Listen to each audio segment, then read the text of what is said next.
All right, welcome back, guys. Today we are going to talk about molar mass and how to do gram to mole conversions using dimensional analysis. So if you are not sure on what a mole is, please check out my other video that goes over the concept of a mole so that you have a little better understanding. In addition, it's going to be helpful to understand dimensional analysis prior to going into this video. So again, if that's something that you are not confident with, please check out my earlier video on dimensional analysis or factor label conversions. So today we are going to go over molar mass. When we talk about molar mass, we're just talking about how much 1 mole of any substance weighs in the unit of grams. So here's the thing. Remember that a mole is just a number. It means 6.02 times 10 to the 23rd of anything. So let's use something that we're a little more familiar with. If I say a dozen, that means that I have 12. If I have a dozen ping pong balls and a dozen bowling balls, those two objects, those two samples, are not going to take up the same amount of space, nor are they going to have the same mass. A single ping pong ball is a whole lot smaller than a single bowling ball. So the same is going to hold true when I'm talking about moles, but rather than talking about a dozen or 12 of them, I'm going to be talking about 6.02 times 10 to the 23rd of that object. So because not all atoms are the same size, what we're going to see is that when we have a mole of them, a mole of a substance is going to be different depending on the size of each individual atom or particle. So we can figure out how much a mole of any substance weighs by understanding the connection on the periodic table. If I want to know how much 1 mole of copper weighs, I can go to the periodic table in order to find that out. On the periodic table, underneath each element symbol, we see the element's mass. That mass is telling us how much 1 mole of copper weighs in the unit of grams. So 1 mole of copper atoms, if I bundled up 6.02 times 10 to the 23rd of them, put them on the balance, I would expect them to weigh 63.55 grams. That value is known as our molar mass. I can write that down. I know that 1 mole of copper is going to be equivalent to 63.55 grams. Now I'm going to do the same thing with lithium. When I find lithium on the periodic table, lithium is a much smaller atom than copper. Lithium has only 3 protons in its nucleus, so as a result, it's going to weigh a lot less than a copper atom. So on here, I see that 6.94 is the mass. That is equivalent to my molar mass for lithium. Lithium has a molar mass of 6.94 grams. So if I took 6.02 times 10 to the 23rd particles and I bundled them up, put them on the balance, lithium would have a mass of 6.94. Again, lithium is more like my ping pong ball and copper is more like my bowling ball. Each individual particle is a different size. Therefore, when I have a mole of each, I'm going to have different masses. Now, what happens when we have a compound instead of an element? When we have a compound instead of an element, we can still use the periodic table in order to determine how much 1 mole of any substance will weigh. I have the compound aluminum chloride here. In the formula, I see that I have 1 aluminum and 3 chlorines. In order to determine the molar mass, I'm going to go to the periodic table and I'm going to determine how much an aluminum weighs and how much a chlorine weighs. Aluminum has a mass of 26.98 grams per mole, and chlorine is 35.45 grams per mole. In my formula, I can see that I have 1 aluminum, and each aluminum is 26.98 grams. Chlorine, there are 3 of them in my formula, and because there are 3, I need to multiply the mass of chlorine times 3, 35.45. Then I'm going to add these up, and when I add them up, I'm going to get 133.33. That unit that I add up off the periodic table always has the unit of grams. That is how many grams are in 1 mole. Now, let's say I have a more complex formula. So let's say I have a polyatomic ion, something like Mg3PO42, magnesium phosphate. You need to make sure that you are counting your atoms correctly. We have 3 magnesiums, and then this 2 outside the parentheses will multiply through everything in the parentheses, giving me 2 phosphorus and 8 oxygens. So I'm going to go to the periodic table and add up the mass of 3 magnesiums, 2 phosphorus, and 8 oxygens. When I do that, I get 262.86 grams that are equal to 1 mole.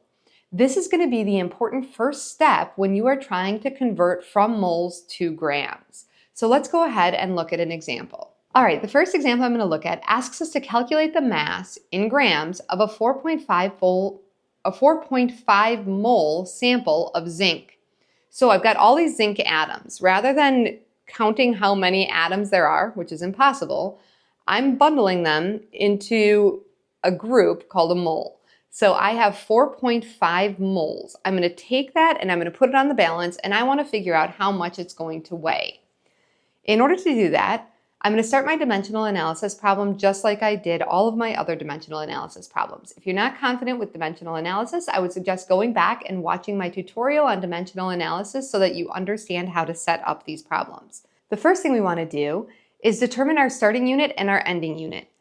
I am starting with a unit of moles, that's what I know I have, and I'm trying to get to grams. So, in order to get from moles to grams, I have to figure out what are equivalent amounts in terms of moles and grams. So I want the same amount of particles just expressed in moles and expressed in grams. If I have 1 mole of any substance, I can use the periodic table in order to figure out how much 1 mole weighs.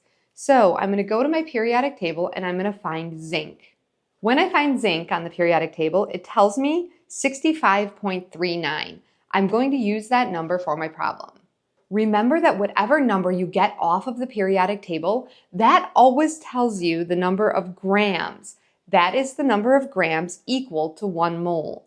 I suggest writing it out like this before you begin your dimensional analysis problem. Again, the periodic table always tells you the number of grams that are in 1 mole. Now that I'm ready to start the problem, I notice that I don't have just 1 mole. So I want to figure out how much do 4.5 moles weigh. I'm going to start my problem with dimensional analysis. 4.5 moles, start with the number in the problem, and we're going to multiply always by a fraction. Now, when we multiply by our fraction, our top and bottom have to be equal values, just different units.